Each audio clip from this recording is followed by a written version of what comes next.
Hello lads and lasses, this is Maz and Talks. I'm back at it again with another video on the channel. The second official video after my absolute rant on Tuesday after we got piped 5-0 by Arsenal at the Emirates. Aston Villa, 2-2 Chelsea today. I'm not going to go on another tangent because it's one of those games where you expect better from your team, but you can't go out on an all-out rant.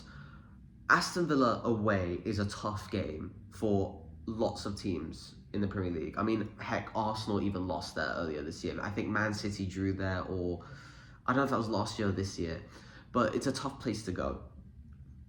However, as a Chelsea fan who's experienced such success in the past with us winning the Champions League, winning the Premier League 3 times in around 7 years, 2 times in 3 years, and the Champions League within 9 years, 2 times within 9 years. It's one of those where you just have to get used to the current situation.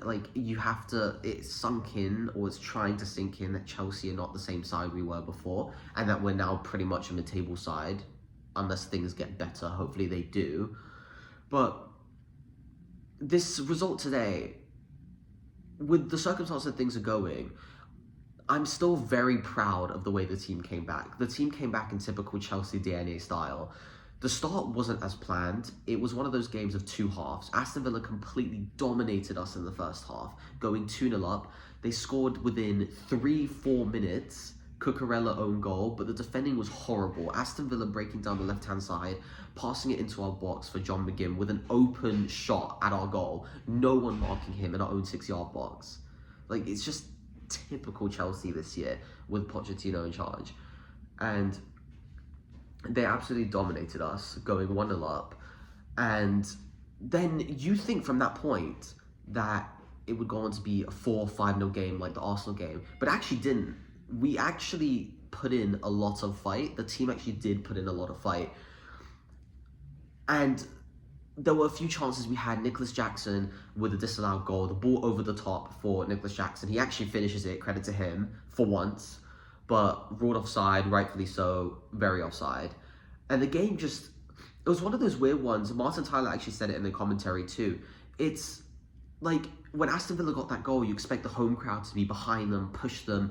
They're going for the Champions League spot. They're going to score 6 past Chelsea, who just got smashed 5-0 by Arsenal a few days ago. But it didn't actually work out like that. Chelsea put in a good fight, and then the game, it was pretty much like a stalemate in the first half. Nothing much happened. And then, right before the half, in the 42nd minute, Aston Villa break down our length of the pitch. It was kind of like a counter-attack in a way, but it was playing out the back, but our defence was not in shape at all. The ball goes to Morgan Rogers, their left wing on the left-hand side, who absolutely slots it in the bottom left corner to make it 2-0. And then it's that point where you think the team's going to die down, and then it is going to be a 5-0 game. You know what I mean? But it was before half, and Pochettino, I don't know what he said to the players, but they actually came out fighting. Credit to all of them. I'm not a huge Poch fan. I want him out of the club. I don't think he's good enough. In that first half, I was screaming Poch out. I'm like, he's got to go. He's not good enough. But credit to what he said of the players, because they came out fighting. Second half starts, not much happens, but we're putting pressure on. And then suddenly, Aston Villa, they do this thing, Aston Villa. It's weird. They're not a team, they're pushing for Champions League. They're a very good team. The Europa Conference League as well, they're one of the favourites to get to the final and possibly win it. But they're one of those teams where they're not good at playing out the back. They're not typically good, yet they still do it, which is so weird. And there's been many times this season where they lost the ball at the back and conceded. And they kept doing it against us. And eventually, boom, the one too many times for them. Noni Madueke puts the pressure on. Actually, it wasn't Noni Madueke. I think it was Cole Palmer who puts the pressure on, passes it to Noni Madueke in the middle. Boom, left-footed shot into the bottom left corner, past Martinez. Nothing he could do. Great finish. But it was all about putting the pressure on and the effort we put in.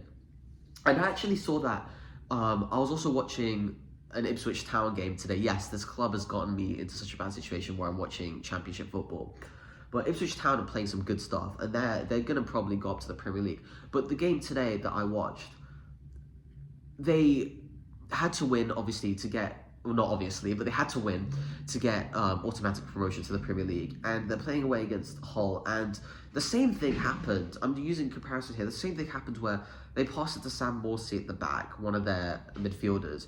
And they just take one too many touches. The same thing happened to Aston Villa. Why do players do this? Where they take one too many touches, they get stripped of the ball, and then Ipswich end up conceding, Aston Villa end up conceding.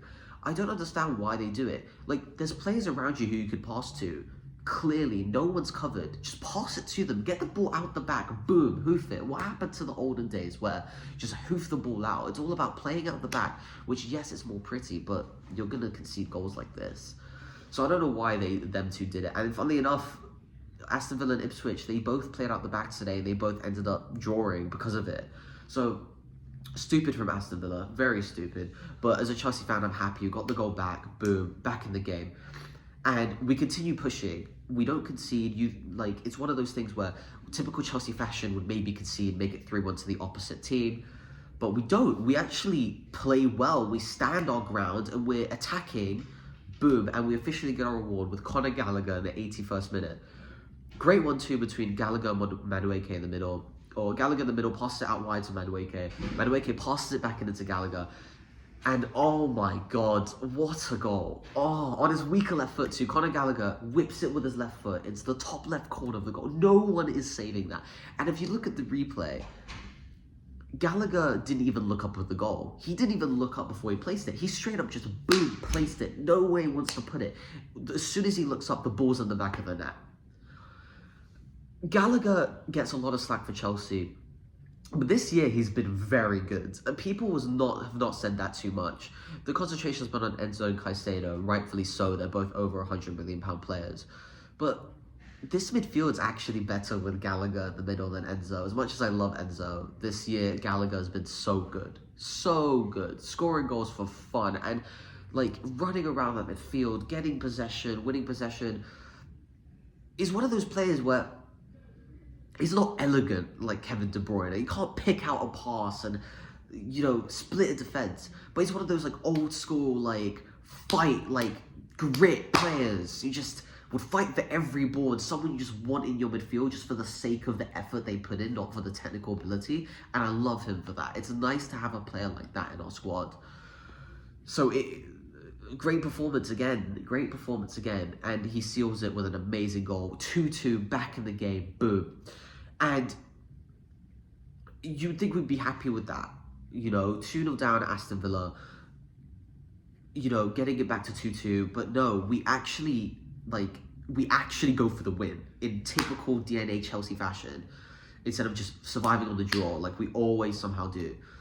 We go for the win, and in the 95th minute, so Axel Disasi comes on the pitch, probably to seal the deal at this point, right? To seal the 2-2 draw. Comes on the pitch, we get a corner, gets whipped in.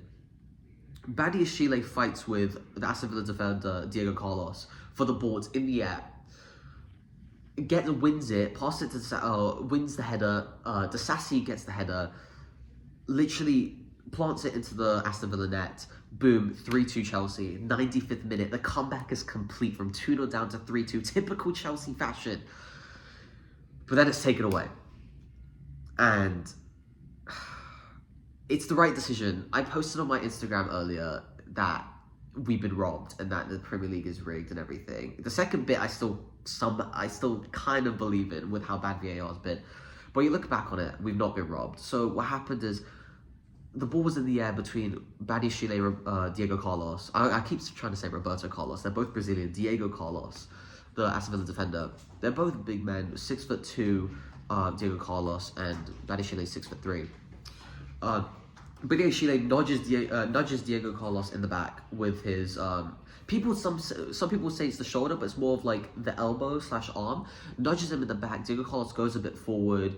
I would say he gets nudged off the ball a bit easily there, and that it shouldn't be a foul, but let's be honest, a nudge in the back is a foul if it's not shoulder to shoulder. Badiashile wins the header, obviously goes into Disasi, and that was the foul right there, and it was disallowed because of that reason, because of Badiashile fouling Diego Carlos by doing that. And at first I'd have an argument with it, but I don't think it's a foul, and some Chelsea fans would not like to hear that, but I do think it is a foul. By the way, sorry, my nose is so congested. I just came back from sickness, so if my voice sounds weird, yes. But anyway, yeah, so as much as it's a heartbreak for us, it's the right decision. But I'm still happy that we came back from 2-0 down. But in the end, it's just not good enough. If you look at an overall picture of things as a Chelsea fan, it's not good enough. A 2-2 doesn't do anything for us. Pretty much mathematically, we're out of... Obviously, Champions League, no way we're getting that. Europa League, we're almost mathematically out of that. Europa Conference League we can still get, but there's no point. There's really no point. You don't get much earnings being in that league, and it's just more injuries, and there's no point. So, 9th place, we're not moving up or down. 9th, an improvement from 10th last year. Amazing season from Chelsea. Oh, this team.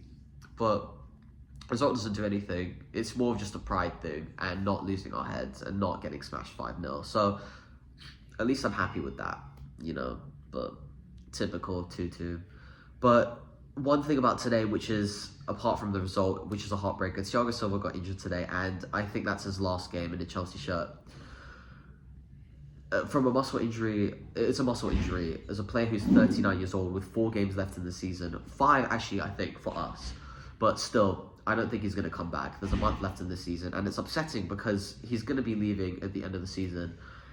And he's probably going to get a farewell, but it's not going to be a last game at Stamford Bridge farewell, you know what I mean? So it's very heartbreaking for him, and he's done so much for the club. What a servant. What a servant. Winning us, helping us win the Champions League, being that captain in the dressing room when things were bad. Just what a servant. What a servant. He doesn't deserve being in this club, so I'm happy for him, not for his injury, but I'm happy that he's, you know, getting a send-off at least, hopefully, playing back in Brazil. I think he's going to sign for Fluminense in Brazil, so happy that he's going back to his homeland.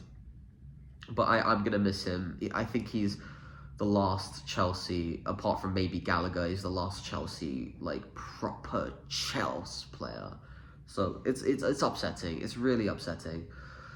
But that's pretty much it. There's not much else to talk about. I mean, if we look at other things, what this result does, the 2-2 at Aston Villa, what it does for the rest of the league. Tottenham have 3 games in hand on Aston Villa. Aston Villa, you could say, they may have bottled it because Aston Villa are in 4th place, 7 points above Tottenham to get that Champions League spot. Tottenham have 3 games in hand. If they win all 3, they go 2 points above Villa. I don't think they're going to, especially because they have a few hard games. They're playing at home to Arsenal tomorrow. Arsenal going for the league. Chelsea, they're playing us at Stamford Bridge. I know we're not in good form, but us at Stamford Bridge for Tottenham has not been a good result. We always beat Tottenham at Stamford Bridge, no matter how bad a form we're in. But hopefully, I'm hoping that the fact that we managed to salvage a draw against Aston Villa could root Tottenham on to beating Arsenal tomorrow and ending their title hopes pretty much. So I hope that does happen because Tottenham have to win. They know they have to win, and hopefully they're going to put in more effort. It's a London derby at Tottenham. They need to win, obviously for pride's sake, but just to get their own spot. So I'm hoping they could do that. But the battle at the bridge, after that game tomorrow, the battle at the bridge, Chelsea versus Tottenham. Tottenham are going to be up for it. So are us too, as a pride thing. I hope we are. So that's going to make for a good game as well. So I'm excited. But yeah, that's pretty much how that impacts the rest of the league. Chelsea not moving anywhere, staying in 9th is typical. But that rounds off the day, and I hope everyone has a good day. Sadly, as a Chelsea fan, it's a good day to salvage a draw, but not a great result at the end of the day. I hope everyone has a great rest of your day. Funnily enough, the clouds have just come out, so if you're living in Champaign right now in the US, it's about to rain. But anyone else who's watching anywhere else, I hope you're having an amazing day. Thanks for watching, everyone. Tough being a Chelsea fan, but have a great rest of your day, and peace.